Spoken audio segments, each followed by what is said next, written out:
जो मैं जितना बताते जा रहा हूँ, अगर कोई उतना भी कर रहा है ना, तो हो ही नहीं सकता कि पीटी रुकेगा उसका। अगर जो अपनी PT program PT PYQ program अगर क्लासेस करता है, ठीक है, तो कोई चांसेस है नहीं। और इकोनॉमी जो मतलब जितनी भी एनसीईआरटी मैंने पढ़ने को बोला है, जो इंपॉर्टेंट चैप्टर आप लोगों को मैंने भेजा है, कितने लोगों ने पढ़े जो मैंने भेजे थे ग्रुप में इंपॉर्टेंट चैप्टर? नहीं पढ़े होंगे किसी ने। अब खुद ही सोचो कि कैसे पीटी निकलेगा फिर। मैथ के मैं इतने सारे अच्छे अच्छे चैप्टर करवा दिया हूँ, उसके बाद भी तुम लोग क्वेश्चन गलत कर रहे हो, तो फिर टीचर की गलती नहीं होती है ये। सर मैं पढ़ रही हूँ। मतलब सबको ही पढ़ना है, ये चीज़ याद रखना। ये भूल बहुत बड़ी है सर। क्या हो गया? तो भूल ही जाता हूँ। क्या हो गया? ये भूल जाता हूँ सर जितना। ये तो कल पढ़ लिए थे ना अपन, वैश्वीकरण और भारतीय अर्थव्यवस्था, तो ये हो गया था। एक यूनिट, अरे भूलना ये तो मैं उठा के फेंक दूंगा। भूलते कुछ ही नहीं हो तुम लोग, माइंड पे अपना बिलीव ही नहीं करते हो, सब चीज़ें याद आ जाती है। और तो रिवीजन करो, उसमें क्या, बार बार रिवीजन करो। भूलना कुछ ही नहीं होता है। अभी देख मैं चीज़ बताता हूँ, अभी प्रियांशु आया था मेरे पास, है ना, तो वो किसी लड़के का नाम बोल रहा था, तो फिर मैं बोला कौन, फिर वो बोला कि भैया आपके पास मैं मिलाने लाया था उसको ऐसे। मैं फिर अच्छा, मैं कि वो सोचो उस टाइम क्या बात हुई थी, वो भी मेरे को याद आ गई। तो आप लोग समझो ये चीज़, विश्वास करो यार अपने माइंड पे। चीज़ें ना माइंड में रहती है। आप सोचो मैं भी फर्स्ट इन्फॉर्मेशन में तो उसको नहीं जाना कौन है क्या है, पर उसने बताया कि ऐसे मिलाने लाया था, फिर मैं बता भी दिया अच्छा उसका फैमिली ऐसी थी उस टाइम, तुम ऐसा बता रहे थे, तो याद आ जाती है भाई। आप क्यों इतना टेंशन ले रहे हो? जब आप पढ़ोगे ना, मतलब यूपीएससी, देखो यही चीज़ याद रखना। मैं फिर कल भी यही चीज़ जो लाइव क्लास में मैंने यही चीज़ समझा रहा था, रिलेटेबल नॉलेज काम आता है यूपीएससी में। आपके ये फैक्ट वाले भाई पीसीएस नहीं है, तुम्हें उठा के फेंक दूंगा अमित। तुम जो अभी भी सोच रहे हो वो तुम पीसीएस के अकॉर्डिंग सोच रहे हो भाई, यूपीएससी पीसीएस नहीं है। अब जैसे मैं तुम्हें बताता हूँ, जो ये गौतम बुद्ध का जो क्वेश्चन आया था, अब ये मैंने कहीं पढ़ा नहीं है, मैंने ये पढ़ा था जैसे वीडियो देखे थे, भारतवर्ष के वीडियो देखे थे, तो मुझे पता था वहाँ पे न्यायपुत्र भी बोला जाता है उसको, ठीक है। और देखो जिसमें बताता हूँ, अब वो मैंने कहीं पढ़ा नहीं, परंतु मेरे सोचो माइंड में, सबकॉन्शियस माइंड में तो था ही ना वो चीज़। तो ये चीज़ समझने का प्रयास करोगे, हर चीज़ रटी हुई रहे ऐसा नहीं होता है। यूपीएससी निकालना है ना, रिलेटेबल नॉलेज काम आता है, ये चीज़ याद रखना। ब्रेनस्टॉर्मिंग करो, ब्रेनस्टॉर्मिंग। जैसे अभी मैं इस क्वेश्चन के बारे में बताता हूँ। हाँ देखो सुनो, गौतम बुद्ध को सामान्यतः किस नाम से पुकारा जाता है ना। अब ये मैंने देखी थी, माता बुद्ध की मैंने मूवी भी देखी है, ठीक है। तो जैसे तथागत मुझे पता था। आप अगर मूवी में देखोगे ना, तो जो मतलब जैसे अपने हिंदू धर्म में क्या होता है, राम राम करने का होता है, मुसलमान धर्म में होता है कि वो बोलते हैं अपन बिस्मिल्लाह जो भी है, ठीक है, अस्सलाम वालेकुम। हाँ अस्सलाम वालेकुम बोलते हैं। वैसे अगर आप वो मूवी देखोगे ना माता बुद्ध की, तो उसमें बोलते हैं तथागत। तो अब ये चीज़ें देखो मैंने कहाँ पढ़ी है, उससे मतलब नहीं, मैंने को रटी नहीं वो चीज़, पर मेरे को इतना कंफर्म पता था कि तीसरा सही है। तो ये चीज़ समझने का प्रयास करो भाई, यूपीएससी में रिलेटेबल नॉलेज काम आता है, पीसीएस नहीं है जो फैक्ट पूछ लिया। चलो ठीक है, अब देखो मैं फिर बता रहा हूँ, देखो कल वाला जो चैप्टर है वो भी पीटी के लिए इंपॉर्टेंट नहीं है, तो मत पढ़ना उसको।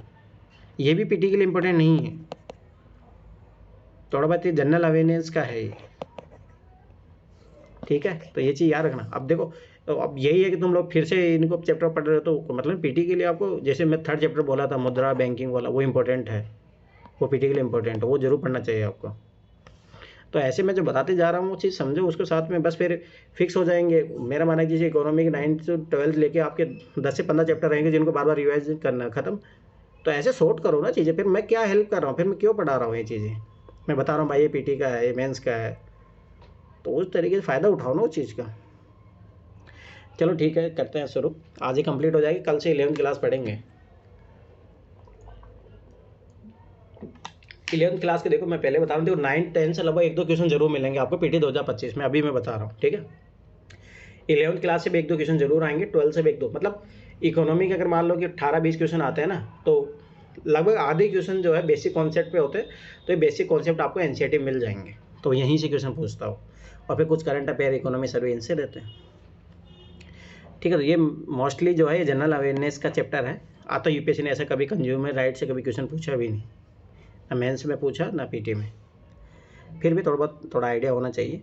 उपरोक्त संग्रह उपभोक्ता न्यायालय के निर्णयों के कुछ समाचारों के नमूने। इन मामलों में लोग उपभोक्ता अदालत में क्यों गए?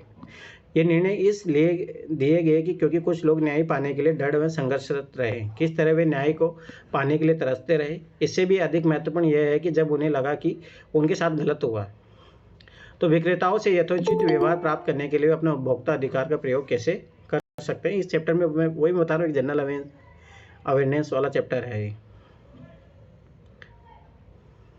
ठीक है। तो यही है, जैसे मान लो कि बहुत बार ऐसा होता है, जैसे बिहार में भी हुआ था ऐसा ही। सोचो कि एक झोला छाप डॉक्टर वो इलाज कर रहा था, तो अभी बहुत वायरल भी हुआ था ये मामला। तो ऐसी चीज़ें रहती तो उनके खिलाफ कंज्यूमर कोर्ट में नहीं, अरे सबसे बड़ा तो पतंजलि वालों को कंज्यूमर कोर्ट में घसीट लिया था अभी सुप्रीम कोर्ट ने। वो अपनी उसने कोरोना की बीमारी का वो दवा उसने लॉन्च कर दी थी, कैसे बेवकूफ़ बना रहे हैं सोचो। तो इसीलिए सुप्रीम कोर्ट ने उसको अच्छे से डांटा भी, सब कुछ उठा बैठक लगाए सोचो। अस्पताल अस्पताल अस्पताल में सर एक कंज्यूमर अधिकारी होते हैं, इंस्पेक्टर होते हैं सर। वो मिठाई वाले प्रोडक्ट या फिर कोई भी जो बंद पैकेट डब्बा होता है उसके प्रोडक्ट की जांच करते हैं और फाइन लगाते हैं। अरे कुछ नहीं, तुम मैं बताता हूँ। मेरा एक दोस्त है, वो इसी में ही है, फूड इंस्पेक्टर ही है वो। कुछ ही नहीं, गफलबाजी करते हैं, उनको सब पता है, सब पता रहता है, परंतु वही उनके पास पैसे पहुंच जाते हैं तो उनका मुंह बंद हो जाता है। देखो मुझे ना, मेरे लगभग हर फील्ड में मेरे दोस्त है, तो मुझे आइडिया लेता रहता हूँ। तो मुझे पता है हर डिपार्टमेंट में किस टाइप का करप्शन चल रहा है, सब पता रहता है मेरे को। और मुझे इतना श्योर पता है, मैं ऐसे दावे से ही कहता हूँ, ऐसा कोई भी गवर्नमेंट का सेक्टर ऐसा नहीं है जिसमें करप्शन नहीं है। आप कोई सा बता दो मेरे को, मैं हर फील्ड में बता दूंगा करप्शन है, ऐसा कोई बचेगा ही नहीं। सबसे पहले चाहे पुलिस हो, चाहे आईएएस अधिकारी हो। सबसे पहले करप्शन में सर मैंने क्लास 5 से ही देखनी शुरू कर दी। एक टीचर थे सर, वो कहते थे ना कि मेरे यहाँ पढ़ोगे तो तुम्हें अच्छे नंबर आएंगे, वरना तुम्हारे नंबर में और काट के कम कर दूंगा, मेरे से ट्यूशन पढ़ना। हाँ ये होता है, सही बात है। चलो कोई नहीं, देखो तो बाजार में हमारी भागीदारी उत्पादक और उपभोक्ता दोनों रूपों में ही होती है। वस्तुएं एवं सेवाओं के उत्पादक के रूप में हम पहले वर्णित कृषि, उद्योग या सेवा जैसे क्षेत्रों में कार्यरत हो सकते हैं। उपभोक्ताओं की भागीदारी बाजार में तब होती है जब वे अपनी आवश्यकता अनुसार वस्तु या सेवा को खरीदते हैं। उपभोक्ता के रूप में लोगों द्वारा उपभोग किए जाने वाली अंतिम वस्तुएं होती है। पिछले अध्याय में हमने विकास को बढ़ावा देने के लिए जरूरी नियमों और नियंत्रणों या इसके लिए उठाए गए कदमों की आवश्यकता का वर्णन किया है। इनका महत्व असंगठित क्षेत्र के मजदूरों की सुरक्षा के लिए उसी तरह हो सकता है जिस तरह साहूकारों द्वारा लगाए जाने वाले उच्च ब्याज दर से लोगों को बचाने के लिए नियमों और नियंत्रणों की जरूरत होती है। इसी प्रकार से पर्यावरण की सुरक्षा के लिए नियमों विनियमों की आवश्यकता है। उदाहरण के लिए अनौपचारिक क्षेत्रों के साहूकार, जिनके बारे में आप पहले के अध्याय 3 में पढ़ चुके हैं, कर्जदार पर बंधन डालने के लिए तरह तरह के दाव पेच अपनाते हैं। सामयिक ऋण के कारण वे उत्पादक को उत्पाद निम्न दर पर बेचने के लिए मजबूर कर सकते हैं। वे सपना जैसी महिला को ऋण चुकाने के लिए अपनी ज़मीन बेचने को विवश कर सकते हैं। याद करो, वो लोन लेती थी, चुका नहीं पाती थी तो उसको अपनी ज़मीन बेचनी पड़ गई थी।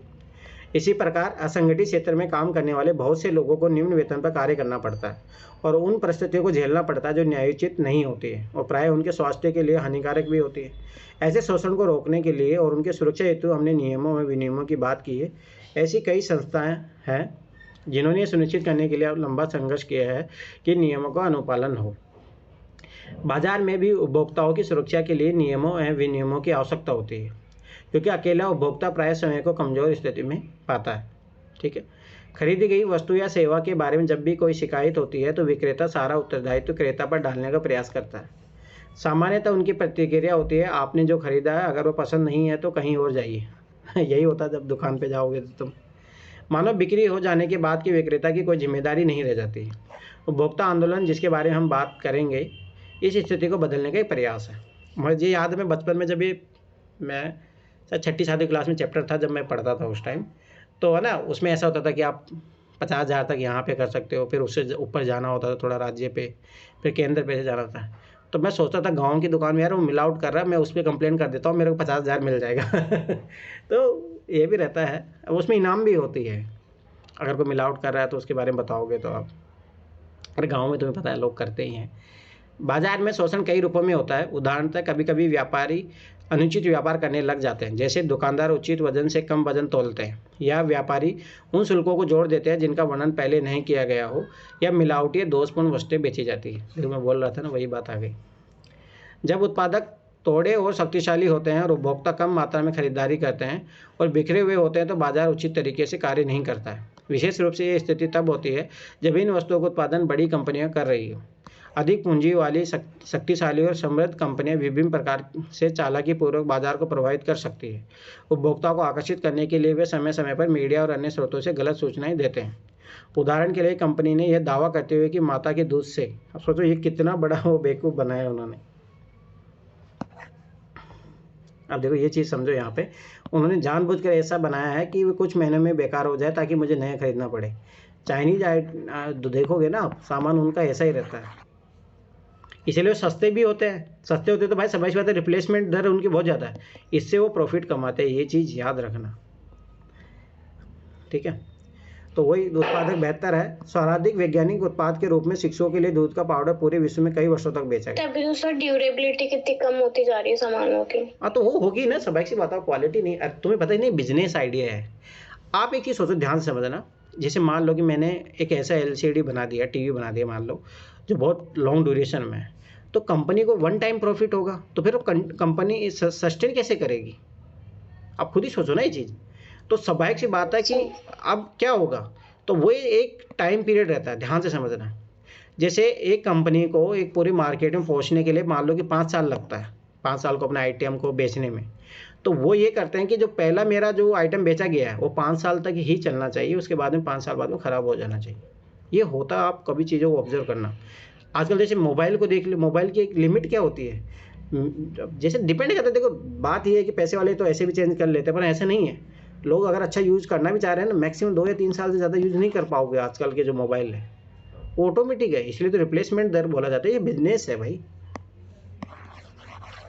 अब जैसे मान लो कि मैं ही हूँ, जैसे मान लो मैं एक कोचिंग चला रहा हूँ, ठीक है।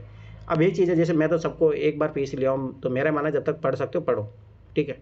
अब वही मैं चीज़ सोचो, और मैंने ये भी लोगों से, आप लोगों से यही कमिटमेंट किया था कि मैं एक बार अगर मान लो मैं तुम लोगों से फीस ले लिया, उसके बाद चाहे मैं नए प्रोग्राम भी शुरू करूँ, तो ऑलरेडी आप इन्वॉल्व रहोगे उसमें, जो फाउंडेशन के बैच के स्टूडेंट हैं।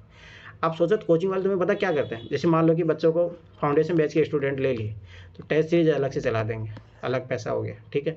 मेंटरशिप अलग से चला देंगे, इसका अलग से पैसा हो गया। तो समझ रहे हो, तो यही चीज़ें होती है ना भाई। समझ बात है, फाउंडेशन बैच का ये तो मेरे को एक ठीक है, एक बार पैसे दे दिया, पर मैं आगे इससे कैसे लूँ? तो यही सेम चीज़ जो है कंपनियाँ भी लागू करती है। ऐसे नहीं कोचिंग इंडस्ट्री नहीं, कंपनियाँ भी लागू करती है।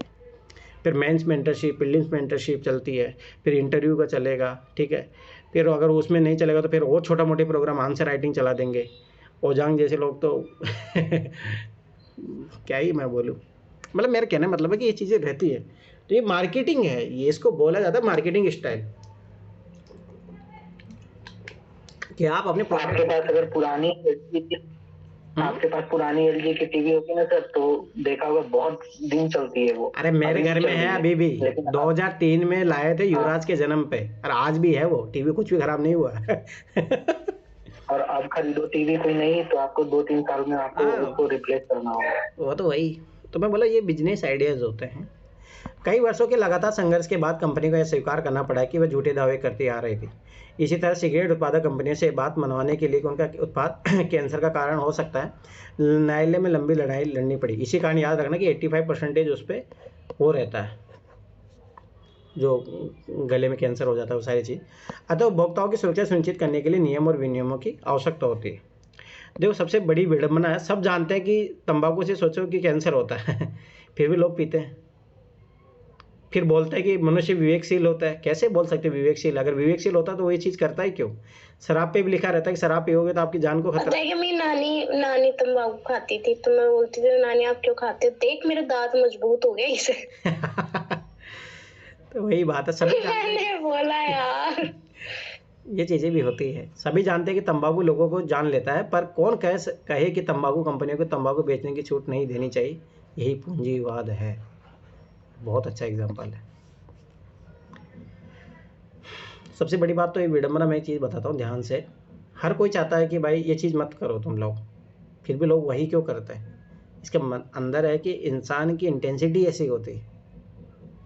आप सोचो कि बुराई को रोकने के लिए कितने चीज़ें चलती है, पुलिस है, राज्य प्रशासन है, टीचर्स होते हैं, माता पिता होते हैं, सामाजिक संस्थाएं होती है, उसके बावजूद भी रेप, सब सारी चीज़ें हो रही है इतनी सारी चीज़ें रोकने वाली होने के बावजूद भी सारी चीज़ें हो रही हैं। तो मतलब कारण कहीं ना कहीं इंसान आंतरिक रूप से ऐसा होता है ना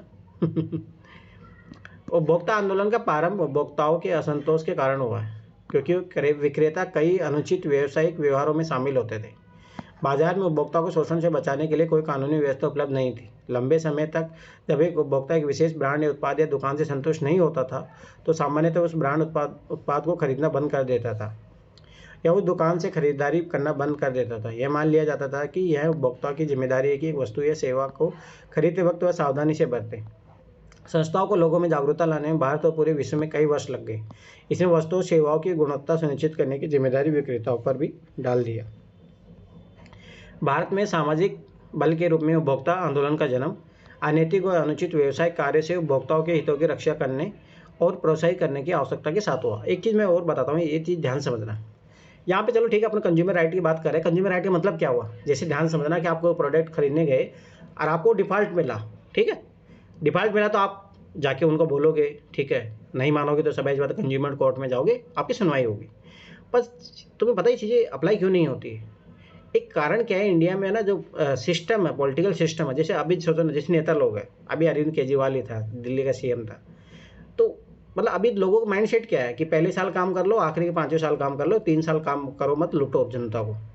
तो स्वाभाविक बात है, जब उन्हीं की आंसरेबिलिटी नहीं है जनता के प्रति, सोचो डेमोक्रेसी में, तो जैसे स्वीडन, नॉर्वे देशों में रहती है, तो वहाँ पे डर रहता है कि मुझे 5 साल पहले भी हटा सकते हैं, तो ऑटोमेटिक वहाँ पे जवाबदेहिता तय हो जाती है ना, तो लोग अच्छे से काम करते हैं। तो वैसे ही अगर जवाबदेहिता अगर मान लो कि अपने पॉलिटिकल सिस्टम में हो ना, तो ये ऑटोमेटिक है ना, ये चीज़ें ऑटोमेटिक सुधर जाए। जब चीज़ें कमी है वहीं पे है, तो सभी बात, जैसे मान लो कि कोई बड़ी कंपनी के खिलाफ मामला जाता है, तो नेताओं को पैसे खिलाए जाते हैं, रफा दफा कर दिए जाते हैं मामले, तो ये चीज़ें भी होती है। जैसे अभी दिल्ली में जो अभी हुआ ना, नई दिल्ली रेलवे स्टेशन पे, सोचो उसमें जो एक पत्रकार पहुंच गए थे उस टाइम, तो उसको रिकॉर्डिंग नहीं करने दिया ताकि प्रशासन की कमियां नज़र आ जाएगी ना वहाँ पे, तो ये चीज़ें भी होती है कहाँ पे सर, क्या? नई दिल्ली में भी हुआ ना, भगदड़ हो गई, बहुत सारे लोग मर गए यहाँ पे। हाँ तो हाँ उस हाँ टाइम में एक पत्रकार पहुंच गई थी वहाँ पे, तो उसको रिकॉर्डिंग नहीं करने दिया क्योंकि प्रशासन की कमियां आ जाएगी ना उसमें। तो समझ, इसका मतलब क्या है, कोई अकाउंटेबल नहीं करना चाह रहे ना। अगर वो मान लो रिपोर्ट बनाती, तो रिपोर्ट बनाने से सबाई सी बात है, अकाउंटेबल होते हैं, अकाउंटेबल थोड़े कुछ लोगों की खिंचाई भी होती, तो कारण है कि वो अच्छा, होने इस नहीं दिया जाता। पे ना एक वो भी है, मतलब ये मेडिकल जो दवाइयाँ मिलती है ना, पिल नाम से एक वो बनाई है वेब सीरीज, वो भी बहुत अच्छी है, कि ग्लूकोज मिला रहे दवाइयों की जगह और अपन को पता नहीं चल रहा कि एक्चुअली क्या किस चीज की दवाई है, और बहुत बड़ा करप्शन है इसके अंदर भी। बहुत सारी चीज़ें हैं, क्या ही करोगे, कोई नहीं। जैसे अत्यधिक खाद कमी हो गया, जमाखोरी होगी, कालाबाजारी, खाद्य पदार्थों, खाद्य तेल में मिलावट की वजह से 1960 के दशक में व्यवस्थित रूप से उपभोक्ता आंदोलन का उदय हुआ। जो तुम बोल रही थी ये वो देखो जैसे बोला जाता है कि मिर्ची में कुछ और चीज़ मिलाई जाती है, अरे है हकीकत, हल्दी में, इनमें, अब है तो है, अब क्या ही करोगे। चलो सर, इसका तो अपन को प्योरिटी पता है कि अपने पेरेंट्स जानते हैं क्योंकि वो गांव के होते हैं, बट पिल मतलब जो दवाई है, क्योंकि वो तो डॉक्टर ही जानता है, और डॉक्टर ही मतलब उसको अप्रूव कर रहा है कि नहीं ये गोली अच्छी है, फिर क्या करेंगे अपन। तो वो तो ट्रस्ट वाली बात होगी, अब क्या ही कर सकते हैं उसमें कोई नहीं। 1970 के दशक तक उपभोक्ता संस्थाएं वृहद स्तर पर उपभोक्ता अधिकार से संबंधित आलेखों के लेखन और प्रदर्शनी का आयोजन का कार्य करने लगी थी। उन्होंने सड़क, यात्री परिवहन में अत्यधिक भीड़ भाड़ और राशन दुकानों में होने वाले अनुचित कार्यों पर नजर रखने के लिए उपभोक्ता दल बनाया। हाल ही में उपभोक्ता दलों की संख्या में भारी वृद्धि हुई है। उपभोक्ता इंटरनेशनल 1985 में संयुक्त राष्ट्र ने उपभोक्ता सुरक्षा के लिए संयुक्त राष्ट्र के दिशा निर्देशों को अपनाया। यह उपभोक्ताओं की सुरक्षा के लिए उपयुक्त तरीके से अपनाने हेतु राष्ट्रों के लिए ऐसा करने के लिए अपनी सरकारों को मजबूत करने हेतु उपभोक्ता की वकालत करने वाले समूह के लिए एक हथियार था। अंतर्राष्ट्रीय स्तर पर यह उपभोक्ता आंदोलन का आधार बना। आज उपभोक्ता इंटरनेशनल 115 से भी अधिक देशों के 220 संस्थाओं का एक संरक्षक संस्था बन गया है। आज की मैं बात बता रहा हूँ, आज मैं ऐसे दवा लेने गया था, तो आप नोटिस करना, मतलब देखो मेरा मानना थोड़ा ऑब्जर्व करना चाहिए, पढ़ाई ऐसे नहीं किताबों से होती है। तो एक बहुत बड़ी स्कूल है यहाँ पे, निरंकारी है ना, तो उसके बाहर बहुत सारी वैन लगी थी, समझ रहे हो, जो बच्चों को लाने ले जाने का काम करती है। तो मैं पता वो वैन कैसी थी, जो मतलब कबाड़ हो चुकी है, तो मतलब समझ रहे हो, इसका मतलब उसको सेफ्टी जो मेजर्स है उसको पालन ही नहीं किया जा रहा। हाँ, वो तो कभी भी खराब हो सकती है, इसका मतलब उन बच्चों को जान का खतरा है। हाँ, दिन दहाड़े मतलब सोचिए चीजें हो रही है।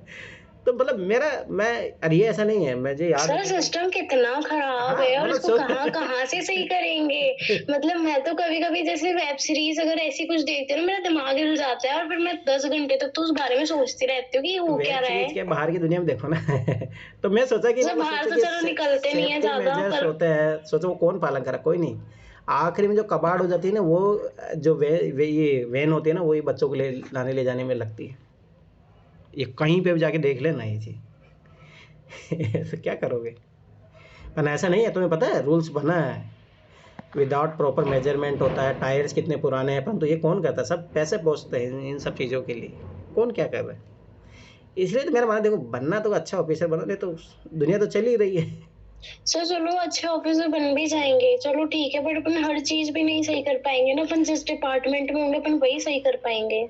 नो, यही तो बात हो ना, डीएम बनना का मतलब ही क्या है फिर, तुम चपरासी से ही बनने जा रहे हो। डीएम को बहुत पावर होती है, आप लोग समझते हो नहीं, यही चीज डीएम को फिर सर अभी तक मेरे को ये तो नहीं पता पावर कितनी होती है, पर मेरे को सब कुछ गलत ही गलत भाई तुम दिखता है। जिले के राजा हो, जिले के राजा इसके सेंस तुम कुछ भी करवा सकते हो, तुम्हारे पास पावर नहीं है, परंतु तुम अथॉरिटी तो है ना तुम्हारे पास, क्यों नहीं करवा सकते। जिले में डीएम अगर अनुशंसा कर देना हाँ कि एसपी मेरी बात को नहीं मान रहा है तो वो तुरंत सस्पेंड हो जाएंगे। हाँ, तो यही बहुत डीएम के पास बहुत पावर होती है एमपी भाई। में एक डीएम ना पटवारी काम अच्छे से नहीं, नायब तहसीलदार था शायद, काम अच्छे से नहीं कर रहा था कि उसको पटवारी बना दी थी। ये पटवारी था तो उसको हाँ शायद डिमोशन, चपरासी बना दी थी। डिमोशन हो जाता है आराम से। अच्छा सर ये भी कर सकते अरे हैं। भाई डीएम के हाँ। पास तुम क्या ऐसे हल्के में समझ रही हो क्या।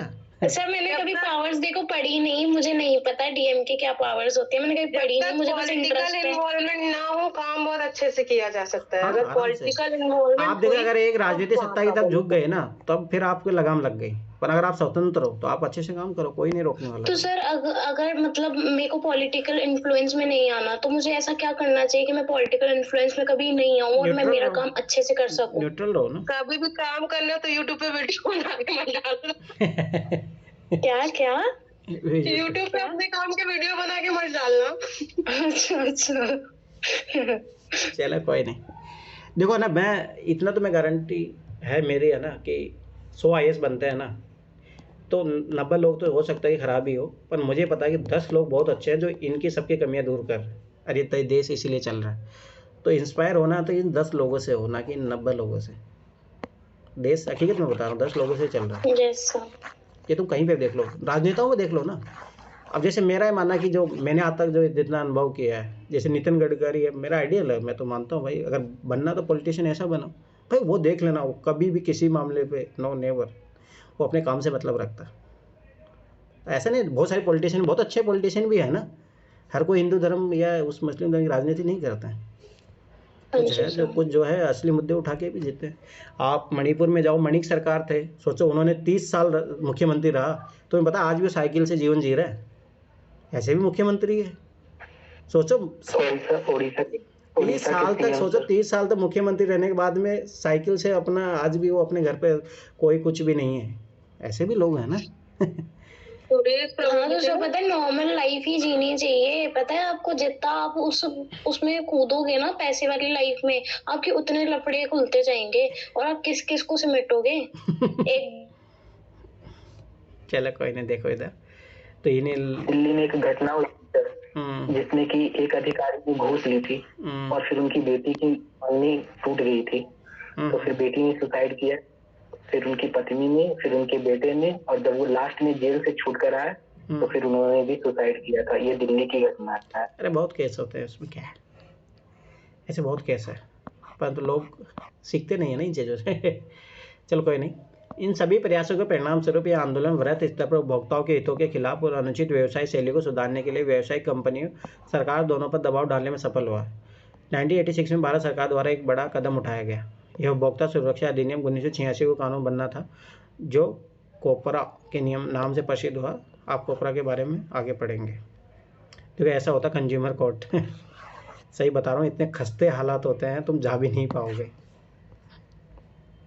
क्या ही करोगे। चलो छोड़ो। उपभोक्ता अधिकार, सुरक्षा सबका अधिकार है। जैसे मान लो ये रेजी है, रेजी का कष्ट, रेजी मैथ्यू कक्षा 9 का एक स्वस्थ लड़का केरल के एक निजी चिकित्सालय में टॉन्सिल निकलवाने के लिए भर्ती हुआ। एक एनईटी सर्जन ने सामान्य बेहोशी की दवा देकर टॉन्सिल निकलवाने के लिए ऑपरेशन किया। ये बहुत जगह होता है ये चीज़। अनुचित बेहोशी के कारण रेजी में दिमाग असामान्यता के लक्षण आ गए, जिसकी वजह से वह जीवन भर के लिए अपंग हो गया। बहुत लोगों के साथ होता है। उसके पिता ने सेवा में चिकित्सा की गलती की और लापरवाही के लिए राज्य उपभोक्ता विवाद निवारण समिति में 5 लाख के मुआवजे का दावा किया। राज्य समिति ने यह कहकर मामला खारिज कर दिया कि सबूत पर्याप्त नहीं है। रेजी के पिता ने दिल्ली स्थित राष्ट्रीय उपभोक्ता विवाद निवारण समिति में पुनः अपील की। मामले की जांच करने के बाद राष्ट्रीय समिति ने अस्पताल को चिकित्सा में लापरवाही का दोषी पाया और हर्जाना देने का निर्देश दिया। तो ये होता है, देखो अच्छे से जब संस्थाएं काम करती है तो कितना फर्क होता है। इसलिए देखो ना कि मतलब सबाई के बाद सिलेबस में जो लिखा है कि आपको जो वीकर सेक्शन है पर सर 5 लाख से उसकी वो सब कुछ वापस थोड़ी आ जाएगा। वो देखो ना उसके साथ तुम लोग क्यों नहीं समझते हो भाई, जस्टिस होता है। अगर तुम्हारी जैसी सोच रखने लग जाए तो लोग कोई जस्टिस के लिए प्रयास ही ना करें। मुझे बता, कोई मार देता है तो फिर उसकी क्या जरूरत है यार, मार दिया तो मार दिया। आप ये चीज़ सोचो ना भाई, जस्टिस होता है। दूसरी बात भाई, जो क्राइम किया है उसको सज़ा मिलना जरूरी है ताकि वो समाज में और ऐसा काम ना करे। न्याय का मतलब ये नहीं होता है कि जैसे का तैसा होता है। भाई उसका अगर नाक काट लिया या हाथ काट लिया, उसका भी हाथ काटा जाए, या उसका हाथ तो वापस नहीं आएगा तो उसका भी हाथ काट दिया जाए क्या? मतलब कहने का मतलब है जस्टिस एक फॉर्म होता है। यही तो चीज़ समझनी है। अरे मैं कल ही बता रहा हूँ ना। हाँ, जो गौतम IPS है, शायद आप लोग जानते हो, जे करके है टेलीग्राम पे, नगीना जानती होगी। नगीना है यहाँ पे। तो वो IPS से बना था 2021 या 22 वाले टाइम में। तो वो कल कहीं गुजरात में है उसका। तो उसके सामने सोचो कि मतलब एक लेडीज़ थी, वो अपने हस्बैंड के साथ जा रही थी। मतलब फैमिली मेम्बर थे यहाँ शायद उसके ना सारे। तो एक्सीडेंट हुआ, सब कुछ सब खत्म हो गए। सोचो सब खत्म हो गए, बस वो लेडी बची और उसके जो पेट में जो बच्चा था वो बचा। अब कोई भी नहीं है परिवार में। तो ऐसे भी टाइम होता है, तो अब क्या करोगे? तो भाई IPS की नौकरी इतना ईजी भी नहीं होती। अब ये चीज़ें अपने आप को हैंडल ही नहीं कर पाओगे आप इमोशनली, अगर आप सोचने लग जाओगे तो। है ना, वो ये डेली दिनचर्या में होता तो ये चीज़ें हो जाती। रेजी की वेता यह साबित करती है कि कैसे एक अस्पताल में चिकित्सक और कर्मचारी द्वारा बहस करने में लापरवाही के कारण एक छात्र जिंदगी भर के लिए अपंग हो जाता है। जब हम एक उपभोक्ता के रूप में बहुत सी वस्तुओं और सेवा को उपयोग करते हैं तो हमें वस्तुओं के बाजारीकरण और सेवा के प्राप्ति के खिलाफ सुरक्षित रहने का अधिकार होता है, क्योंकि ये जीवन और संपत्ति के लिए खतरनाक होते हैं। उत्पादकों के लिए आवश्यक है कि वे सुरक्षा नियमों और विनियमों का पालन करें। ऐसी बहुत सी वस्तुएं और सेवाएं जिन्हें हम खरीदते हैं तथा सुरक्षा की दृष्टि से खास सावधानी की जरूरत होती है। उदाहरण के लिए प्रेशर कुकर में एक सेफ्टी वॉल्व होता है। यदि वो खराब हो तो भयंकर दुर्घटना का कारण हो सकता है। सेफ्टी वॉल्व के निर्माता को उसकी उच्च गुणवत्ता सुनिश्चित करनी चाहिए। आपको सार्वजनिक या सरकारी कार्यवाहियों को देखकर ये सुनिश्चित करना होगा कि गुणवत्ता का पालन किया गया है या नहीं। फिर भी हमें बाजार में नियमित गुणवत्ता वाले उत्पाद प्राप्त होते हैं, क्योंकि नियमों का परीक्षण उचित रूप से नहीं हो रहा है। हम उपभोक्ता आंदोलन भी बहुत ज़्यादा मजबूत नहीं है। देखो NCERT एक्सेप्ट कर रहा है, सोचो। तो हकीकत में तो हालात कितना ख़राब होगा। वस्तु और सेवाओं के बारे में जानकारी। जब आप कोई वस्तु खरीदेंगे तो उसके पैकेट पर कुछ खास जानकारियाँ पाएंगे। ये जानकारियाँ उस वस्तु के अवयव। अब देखो UPSC ने इस टाइप का क्वेश्चन पूछा था कि मैगी के पीछे क्या लिखा हुआ था, ऐसा 2016 का क्वेश्चन है। ये जानकारी वस्तु के अवयव, मूल्य, बेस संख्या, निर्माण की तारीख, खराब होने की अंतिम तिथि और वस्तु बनाने वालों के पते के बारे में होती है। जब हम कोई दवा खरीदते हैं तो उस दवा के उचित प्रयोग के बारे में निर्देश, उस दवा के प्रयोग के अन्य प्रभाव और खतरों से संबंधित जानकारी प्राप्त कर सकता है। जब आप वस्तु खरीदेंगे तो धुलाई संबंधित निर्देश प्राप्त करेंगे।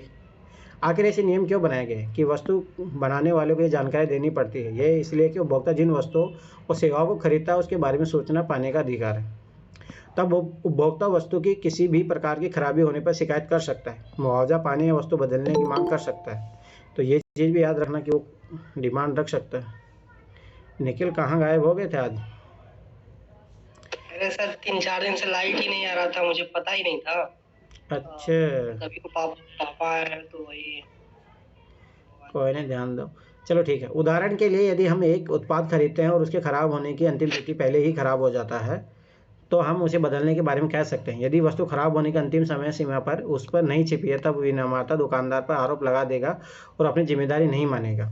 यदि लोग अंतिम तिथि समाप्त हो गई दवा को बेचते हैं तो उनके खिलाफ कार्रवाई की जा सकती है। इस तरह से यदि कोई व्यक्ति मुद्रित मूल्य से अधिक मूल्य पर वस्तु बेचता है तो कोई भी उसका विरोध और शिकायत कर सकता है।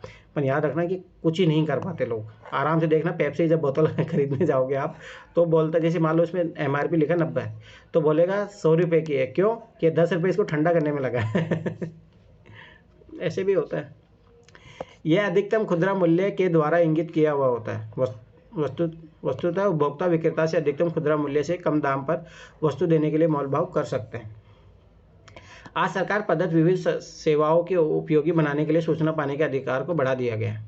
सन 2005 के अक्टूबर में भारत सरकार ने एक कानून लागू किया था जो RTI, राइट टू इन्फॉर्मेशन या सूचना पाने के अधिकार के नाम से जाना जाता है, और जो अपने नागरिकों को सरकारी विभागों के कार्यकलापों के सभी सूचनाएं पाने के अधिकार को सुनिश्चित करता है। RTI एक्ट के प्रभाव को निम्नलिखित केसों के द्वारा समझा जा सकता है। दोस्तों, RTI लाने में अरविंद केजरीवाल इनकी बहुत बड़ी भूमिका थी, और आज खुद ही सत्ता जब पाने के बाद में देखो क्या हाल है।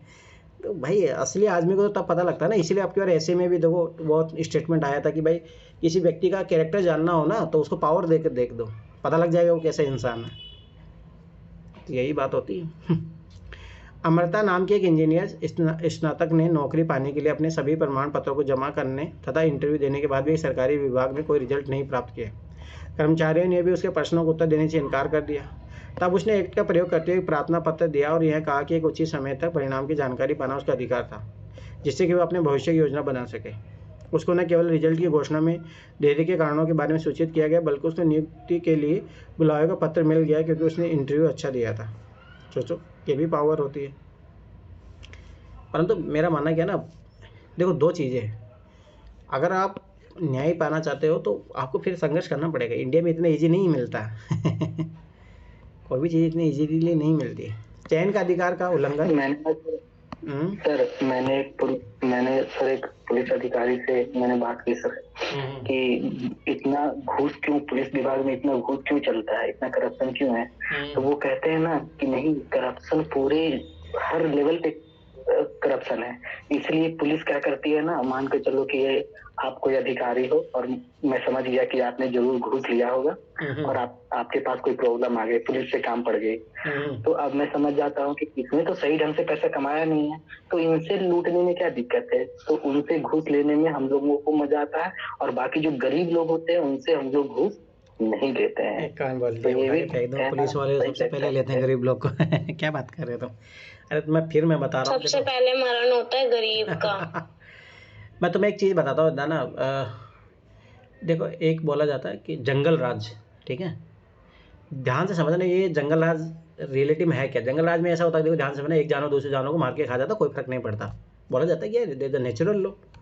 तो जो अमित जो बोल रहा है ना वो यही चीज़ है कि भाई वो भी कमा रहा है ब्लैक मनी से, हम भी कमाते हैं उससे, ऐसे तो ये गलत है भाई, जंगल राज है। ये इसको मतलब इस बात को सही साबित होकर आगे नहीं बढ़ाया जा सकता। गलत चीज़ें गलत ही होती है, ये चीज़ याद रखना। जैसे पहले बोला जाता था कि जैसे कोई मान लो कि लुटेरा होता है, नक्सलिज्म के पीछे कॉन्सेप्ट देखो तो वो भी वही है ना, कि वो अमीर लोगों से लूटते थे, फिर गरीब लोगों में बांट देते थे, मतलब सहिंसा जैसे स्थिति हो जाती थी। यार ऐसे नहीं, वो सब गलत है। गलत चीज़ गलत होती है, आप उसको जस्टिफाई नहीं कर सकते कि मैं गरीब को पैसे बांट दिया तो अब मेरा पाप धुल गए। जैसे अभी इलाहाबाद में सब नहाने जा रहे हैं संगम में, तो उनके पाप धुल जाएंगे। अरे नहीं यार, मैंने किसी मर्डर कर दिया यार, मैं आज जाके संगम मान लो कि प्रयागराज जाके नहा लूँ तो मैं हो गया क्या यार? नहीं, आप लोग इस चीज़ को समझो, चाहे आध्यात्मिकता हो चाहे भौतिक कानून हो, वही चीज़ भाई गलत चीज़ गलत होती है। और उसका स्वाभाविक सी बात, आप कैसे उसको आप जस्टिफाई कर सकते हो? कभी नहीं किया जा सकता, ये चीज़ याद रखना हमेशा। अरे इस दशा में कभी मैंने भी देखा है कि बहुत सारे लोग सोचते हैं कि अरे कोई नहीं हम लूटेंगे खूब। मेरा दोस्त है, मैं जानता हूँ, और वो मुझे पता है अगर वो आगे अभी है अधिकारी और वो मुझे पता अच्छा खासा कर रहा होगा जो भी है, ठीक। मैं एक चीज़ मैं बताता हूँ, ध्यान से समझना। और वो पहले से बोलता था कि यार मैं कोई नहीं, मैं लूँगा आराम से 100 रुपये लूँगा, 10 रुपये बांट दूंगा। तो इसका मतलब ये सही नहीं वो जस्टिफाई हो गया। लोग यही करते हैं। आप देखना जो बड़ी बड़ी अधिकारी होते हैं आसपास देखना, तो वो क्या करेंगे, मतलब करप्शन कर रहे हैं तो थोड़ा वो दान पुण्य के लिए क्या करेंगे, मंदिर बनवा देंगे, ठीक है, गरीबों को भोजन खिलवा देंगे। अरे यार गलत चीज़ गलत ही है। उसके दान पुण्य खिलाने से ठीक है समाज में हो सकता है कि उसके लोग कुछ तरीके से देखने लग जाए, पर नो, गलत चीज़ गलत ही है। अभी जैसे इलाहाबाद या जो वो था ना, क्या नाम है उसका जो भी है, तो उसके बारे में याद करो कौन था, रणवीर इलाहाबादी, तो उसके बारे में एक वीडियो, अरे वो कौन था जो, अरे वो बहुत गंदे गंदे वीडियो बनाता, गंदे इन द सेंस वो कभी कीचड़ में लेट जाता, क्या नाम है उसका, जो बिग बॉस में भी गया था। सुपरस्टार। हाँ तो वो एक वीडियो डाला उसके के लिए कि ये 25 लाख लोगों को खाना खिलाता है, इसको तुम जेल में डाल दोगे इतना सा बोलने पे, ये है वो है। अरे जी इसका मतलब ये सही है कि भाई उसने गलत किया तो उसको जस्ट उसको सजाएं मत दो कि वो लाखों लोगों को खाना खिला रहा है। ये चीज़ हमेशा याद रखना। अगर जिस दिन तुम अगर अधिकारी बने, अगर तुम इस बहकावे में आ गए तो समझ लें तुम लोग गलत कार्य करोगे। अरे यार ये तो ठीक है मसीहा आदमी है, गलत काम करता है, परंतु अच्छे काम भी तो करता है। नो, गलत काम की जगह, अच्छे काम की जगह। ये अगर ये तुम अंतर करना नहीं सीखे ना जीवन में तो बहुत गलतियाँ करोगे तुम लोग। ये चीज़ हमेशा याद रखना। अगर वो अच्छा करा तो अच्छाई के लिए प्रोत्साहन करो, पर जो गलती करा तो उसके लिए पनिशमेंट दो उसको। ये क्लियर होना चाहिए एकदम। चलो ठीक है। अंसारी नगर के अभिरामी नामक एक छात्र ने दिल्ली में एक व्यावसायिक पाठ्यक्रम में पढ़ने के लिए एक क्षेत्रीय कोचिंग के संस्थान के 2 वर्षीय पाठ्यक्रम में नामांकन करवाया। ठीक है, अभी देखो जैसे आज ही कल की न्यूज़ है कि चाणक्य शायद बंद हो गई वहाँ पे जयपुर में, फीस लेके भाग गए। है सर, चाणक्य बंद हो गई? हाँ जयपुर में? अरे दिल्ली में बंद हो चुकी है वो कोचिंग, अब है ही नहीं। पाठ्यक्रम में भाग लेने के समय पूरे 2 वर्ष के अध्ययन के लिए करीब 61,020 रुपये जमा किए, लेकिन उसने यह पाया कि पढ़ाई का स्तर वहाँ ठीक नहीं है, इसलिए उसने साल के अंत में पाठ्यक्रम को छोड़ देने का निश्चय किया। तब उसने 1 साल का पैसा लौटाने की बात की तो उसने मना कर दिया। अब सोचो, मैंने तो पूरा साल भर पढ़ाने के बाद में मैंने जो जिससे मांगे थे उसको मैंने दे दिए थे ये बात देखो, मेरा माना कि यार ईमानदारी होनी चाहिए तो हर जगह होनी चाहिए, ऐसा नहीं होना चाहिए। जब उसने जिला उपभोक्ता मेरे साथ ऐसा हुआ है, ये जो केस बता रही है ना, वो तो तुमने बताया था मुझे। नहीं सर, एक और है, वो है कॉमर्स रैंकर्स क्लासेस।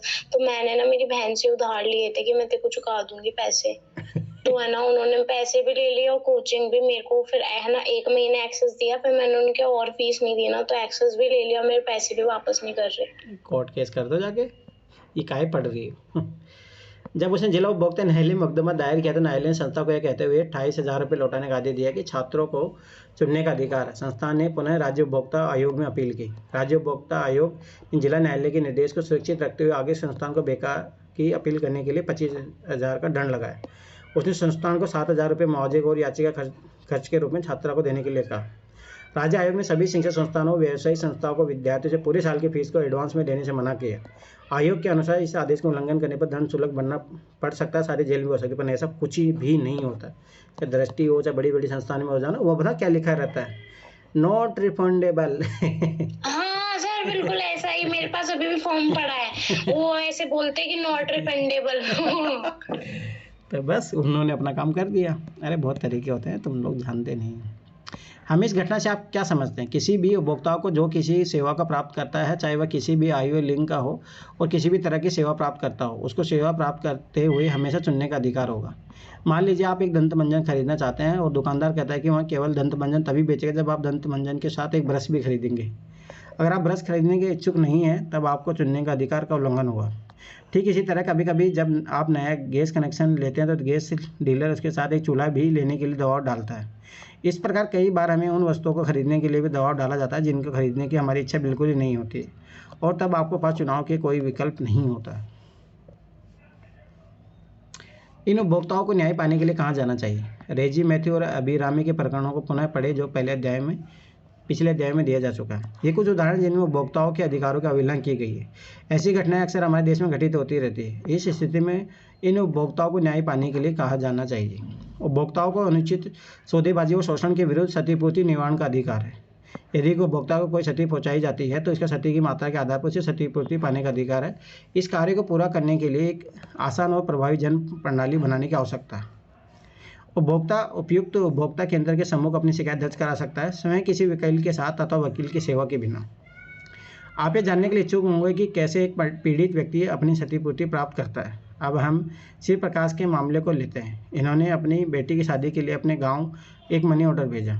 उनकी बेटी को जब इन पैसों की ज़रूरत थी तब पैसे नहीं प्राप्त हुए, यहाँ तक कि महीनों बाद भी नहीं पहुँचे। प्रकाश ने नई दिल्ली के एक जिला स्तर के उपभोक्ता अदालत में मुकदमा दर्ज किया। उन्होंने जो कदम उठाए हुए सभी विस्तार से नीचे दिए जा रहे हैं। अपनी बेटी के लिए प्रकाश मनी ऑर्डर भेजने पोस्ट ऑफिस जाता है। प्रकाश को यह पता चला कि रुपए उसकी बेटी को नहीं मिले तो क्या होगा? अब देखो कितना अच्छे तरीके से समझाया कि आप कैसे कंप्लेन कर सकते हो, क्या है सारी चीज़ें। प्रकाश ने पोस्ट ऑफिस में मनी ऑर्डर के बारे में पूछताछ की। पोस्ट ऑफिस द्वारा प्रकाश के प्रश्नों का संतोषजनक जवाब नहीं दिया गया, तो प्रकाश क्षेत्रीय उपभोक्ता संरक्षण परिषद में सलाह लेने जाता है। तो प्रकाश तब एक नज़दीकी उपभोक्ता अदालत में मुकदमा दर्ज करने जाते हैं और अदालत के ऑफिस से रजिस्ट्रेशन फॉर्म लेते हैं। अदालत दूसरे पक्ष को नोटिस भेजती है। वे अदालत में मुकदमे पर स्वयं बहस करते हैं। अदालत के जज दस्तावेजों का सत्यापन करते हैं। वो पीड़ित पक्ष तथा दूसरे पक्ष दोनों की दलील सुनते हैं। जज अदालत का फैसला सुनाते हैं। अब मैं ये रियल केस बताता हूँ, मेरे साथ हुआ था ऐसे ही। एक मामला था कि मेरा वाईफाई, पिछले साल की बात है, वाईफाई बहुत दिक्कत होती थी, क्लास लेने में दिक्कत हो रही थी। तो मैंने कंप्लेन कर दिया कंज्यूमर कोर्ट में। मैं मतलब पहले तो मैं वो जो डेन कंपनी थी मैं उसको पहले कंप्लेन करता रहा, तो वो ऐसा होता था आ जाते थे, फिर सही नहीं होता था, फिर ख़राब हो जाता था। मुझे आ गया गुस्सा, क्योंकि भाई स्वाभाविक सी बात है, पर डे के मेरे पैसे लग रहे हैं और मैं सर्विस जैसे मान लो 30 दिन का हो गया और 30 दिन का मान लो कि वो 500 रुपये ले रहे हैं मेरे से और मैं यूज़ कर रहा हूँ 3 दिन, तो बस 27 दिन के तो पैसे मेरे को रिटर्न नहीं तो रिटर्न हो रहे, नहीं कोई प्लान एक्सटेंड हो रहा आगे, तो भाई मेरे पैसे तो जा रहे हैं ना, और नहीं मुझे सर्विस मिल रही है। तो मैंने पहले कंपनी के खिलाफ कंप्लेन किया तो नहीं माने, फिर मैंने कंज्यूमर कोर्ट में अप्लाई किया। भाई तुम्हें पता है मतलब ऐसा नहीं, देखो मैं इसलिए बता रहा हूँ कि बहुत सारी चीज़ें नहीं, ऐसा नहीं है, आज भी अच्छी चीज़ें हो रही हैं। तो कंज्यूमर कोर्ट की कंप्लेन गई कंपनी के पास, कंपनी का बड़े अधिकारी का फिर मेरे पास कॉल आया, भाई आपको क्या दिक्कत हो रही है। मैं बोला ऐसे दिक्कत है, तो फिर उनको इंजीनियरों को भेजा तो ऐसा नहीं है, चीज़ें होती है। दूसरे एक बार एक कुछ मामला हो गया था, तो मैंने ना दिल्ली, यहाँ पे है ना, दिल्ली में ऐसा सिस्टम है आजकल, तो शायद मेरे अनुसार तो सभी राज्यों में हो चुका होगा कि ऑनलाइन आप कंप्लेन कर सकते हैं। आजकल कोई ज़रूरत नहीं है आपको थाने में जाने की। तो मैंने साइबर क्राइम पे किया था एक बार। तो उसमें ऐसा होता है कि अगर आपने एक बार कंप्लेन कर दिया तो याद रखना, जब तक आपको रेजोल्यूशन नहीं मिल जाएगा तब तक आपके पास बार बार पुलिस वाले कॉल करते रहेंगे कि आपके समस्या समाधान हुआ नहीं हुआ। तो ऐसा नहीं है, सिस्टम कुछ है ना, ये ऐसे नहीं बना है। बहुत सारे अधिकारी जो अच्छे अधिकारी थे जो निकले, उन्होंने ऐसा सिस्टम क्रिएट किया, तब जाके अब जवाबदेहिता बन गई है कि उनको करना ही पड़ेगा। तो ऐसा नहीं, अच्छी चीज़ें भी है, रात बैठे बैठे आप चीज़ों को समाधान ले सकते हो अगर हो अच्छे तरीके से। जैसे मेरे गांव के स्कूल में ऐसा था, एक बार टीचर था वो पढ़ाता नहीं था, तो मेरे भाई को आया, देखो थोड़ा बहुत अवेयर रहना बहुत जरूरी है। तो मेरे भाई थोड़ा गवर्नमेंट जॉब करते, थोड़ा आइडिया है, तो उन्होंने क्या किया उस टाइम शायद वसुंधरा सरकार की गवर्नमेंट थी, तो उस टाइम ऐसा था कि डायरेक्ट आप है ना किसी भी अधिकारी के खिलाफ कंप्लेन कर सकते हो, किसी भी अधिकारी, चाहे IAS हो कोई भी हो, डायरेक्ट जो है सचिवालय में फ़ोन जाता था डायरेक्ट। तो मेरे भाई ने डायरेक्ट कॉल कर दिया, ऐसा ऐसा है, टीचर आता है पढ़ाता नहीं है, बच्चों का कैरियर ऐसे बर्बाद हो रहा है। अगले दिन ही उस स्कूल पे फ़ोन आ गया, ये कौन है टीचर, और अब पूरी उसका रिपोर्ट कार्ड मांगा गया उसका। तो मतलब ऐसा नहीं है, देखो मैं फिर बार बता रहा हूँ कि अगर आप अच्छे अधिकारी बनते हो ना तो बहुत बड़े लेवल पे काम कर सकते हो। अब सोचो अब ये सिस्टम उस टाइम बना तो 1 मिनट में सारी चीज़ें समाधान हो जाती है। तो ये भी चीज़ है, ऐसा नहीं है, अच्छी चीज़ें होती है अगर करना चाहो तो। बाद में उपभोक्ता आंदोलन ने विभिन्न संगठनों के निर्माण में पहल की है, जिन्होंने सामान्यतः उपभोक्ता अदालत या उपभोक्ता संरक्षण परिषद के नाम से जाना जाता है। ये उपभोक्ताओं का मार्गदर्शन करती है कि कैसे उपभोक्ता अदालत में मुकदमा दर्ज कराए। बहुत से अवसरों पर ये उपभोक्ता अदालत में व्यक्ति विशेष उपभोक्ता का प्रतिनिधित्व भी करते हैं। यह स्वयंसेवी संगठन जनता में जागरूकता पैदा करने के लिए सरकार से वित्तीय सहयोग भी प्राप्त करते हैं। यदि आप एक आवासीय कॉलोनी में रहते हैं तो आपने निवासी कल्याण संघ का नाम पट अवश्य देखा होगा। यदि उनके किसी सदस्य के साथ कोई अनुचित व्यवसायिक कार्रवाई होती है तो उनकी तरफ से संस्था मामले को देखती है। कोपरा के अंतर्गत उपभोक्ता विवादों के निपटारे के लिए जिला, राज्य और राष्ट्रीय स्तर पर एक त्रिस्तरीय न्यायिक तंत्र स्थापित किया गया है। जिला स्तर का न्यायालय, जिसे जिला केंद्र भी कहते हैं, 20 लाख तक के दावों से संबंधित मुद्दों पर विचार करता है। राज्य स्तरीय अदालत, जिसे राज्य आयोग कहते हैं, 20 लाख से 1 करोड़ तक। राष्ट्रीय स्तर का अदालत, राष्ट्रीय आयोग 1 करोड़ से ऊपर की दावेदार से संबंधित मुकदमों को देखती है। ये शायद चेंज हो चुका है, एक बार देख लें, 2019 में इसमें अमेंडमेंट हुआ था कंज्यूमर में, कानून में, तो उसमें शायद अब ये शायद मेरे अनुसार लिमिट चेंज हो चुकी है। यदि कोई मुकदमा जिला स्तर के न्यायालय में खारिज कर दिया जाता है तो उपभोक्ता राज्य स्तर के न्यायालयों में और उसके बाद राष्ट्रीय स्तर के न्यायालयों में भी अपील कर सकता है। इस प्रकार अधिनियम ने उपभोक्ताओं के रूप में उपभोक्ता न्यायालय में प्रतिनिधित्व का अधिकार देकर हमें समर्थ बनाया है। जागरूकता उपभोक्ता बनने के लिए आवश्यक बातें क्या है? जब हमें विभिन्न वस्तुओं और सेवा खरीदते वक्त उपभोक्ता के रूप में अपने अधिकारों के प्रति सचेत होंगे, तब हम अच्छे और बुरे में फ़र्क करने तथा श्रेष्ठ चुनाव करने में सक्षम होंगे। एक जागरूक उपभोक्ता बनने के लिए निपुणता और ज्ञान प्राप्त करने की जरूरत होती है। हम अपने अधिकारों के प्रति सचेत कैसे हो? निम्नलिखित प्रश्न और पहले के प्रश्नों विज्ञापनों को देखो, आप क्या सोचते हैं? जो जागो ग्राहक जागा, ये बहुत बार टीवी में आता भी रहता है, फिर भी लोग जागते नहीं हैं क्या ही करोगे। कॉपरा अधिनियम ने केंद्र और राज्य सरकारों में उपभोक्ता मामले के अलग विभागों को स्थापित करने में मुख्य भूमिका अदा की है। आप जो भी विज्ञापन देख चुके हैं वही एक उदाहरण है जिसके द्वारा सरकार कानूनी प्रक्रिया के बारे में नागरिकों को अवगत कराती है, जिसका भी प्रयोग कर सके। आपने टेलीविज़न चैनलों पर भी ऐसे विज्ञापन देखे होंगे, ये वाला तो खूब देखा होगा बचपन में, इसके बारे में खूब सुना होगा। ISI और एगमार्क। सर एक घोटाले के बारे में बताता हूँ। जैसे कि सर कंज्यूमर प्राइसिंग, जो कंज्यूमर कोर्ट होता है ना सर, कंज्यूमर कोर्ट जहाँ शिकायत की जाती है, तो एक फर्जी वेबसाइट आप बनाकर डाल दीजिए, ठीक है। झूठ मूठ का कोई हेल्प नंबर डाल दीजिए, उसी का लोगो टाइप का कुछ लगा दीजिए, ठीक है। तो क्या करेंगे कि लोग उस वेबसाइट के जाने की जगह गलती से आप पे चले जाएंगे। तो आप पे चले जाएंगे तो धीरे धीरे गूगल में सर्च आपका बढ़ते जाएगा। तो गूगल को लगेगा कि ये कोई वेबसाइट है जो कि बहुत अच्छा काम कर रही है, लोग इतने सारे लोग इसको देख रहे हैं, तो गूगल क्या करेगी, आपको पैसे देने शुरू करेगी मोनेटाइज करके, और आप केस करते रहो, कुछ भी करते रहो, कोई फर्क नहीं पड़ने वाला, क्योंकि वो तो फर्जी है। अरे ऐसे जो गवर्नमेंट जो स्कीम होती है ना उसका बहुत फर्जी ऐसे बनती है। अरे गाँव में आज भी लोगों को बेवकूफ़ बनाया जा रहा है, क्या लग रहा है तुम्हें। जो ये किसान सम्मान निधि है इसके भी बहुत फर्जी स्कीम चले थे।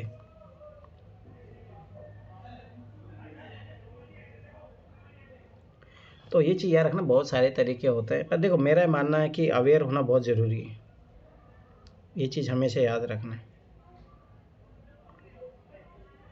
चलो अभी इसका भी आपने ऐड देखा होगा। विभिन्न वस्तुएं खरीदते समय आपके आवरण पर लिखे अक्षरों ISI, एगमार्क या हॉलमार्क के शब्द चिन्ह लोगों को अवश्य देखा होगा।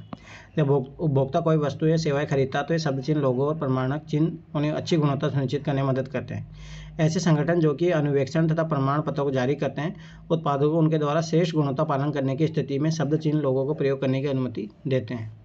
यद्यपि ये संगठन बहुत से उत्पादों के लिए गुणवत्ता का मानदंड विकसित करते हैं, लेकिन सभी उत्पादों को इन मानदंडों का पालन करना जरूरी नहीं होता। फिर भी कुछ उत्पाद जो उपभोक्ता की सुरक्षा और स्वास्थ्य को प्रभावित करते हैं या जिनका उपयोग बड़े पैमाने पर होता है, जैसे कि LPG सिलेंडर्स, खाद, रंग है उसमें प्रयुक्त सामग्री, सीमेंट, बोतलबंद पेयजल आदि, इनके उत्पादन के लिए अनिवार्य होता है कि उत्पादक इन संगठनों से प्रमाण प्राप्त करें।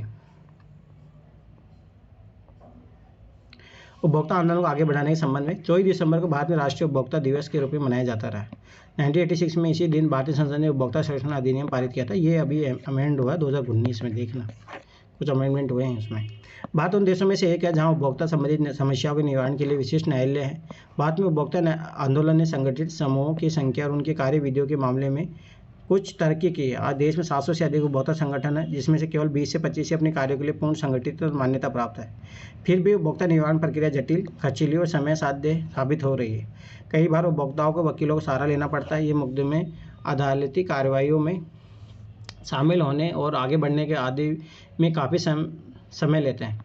अधिकांश खरीदारियों के समय रसीद नहीं दी जाती। ऐसी स्थिति में प्रमाण जुटाना आसान नहीं होता है। इसके अलावा बाजार में अधिकांश खरीदारियां छोटे फुटकर दुकानों से होती हैं।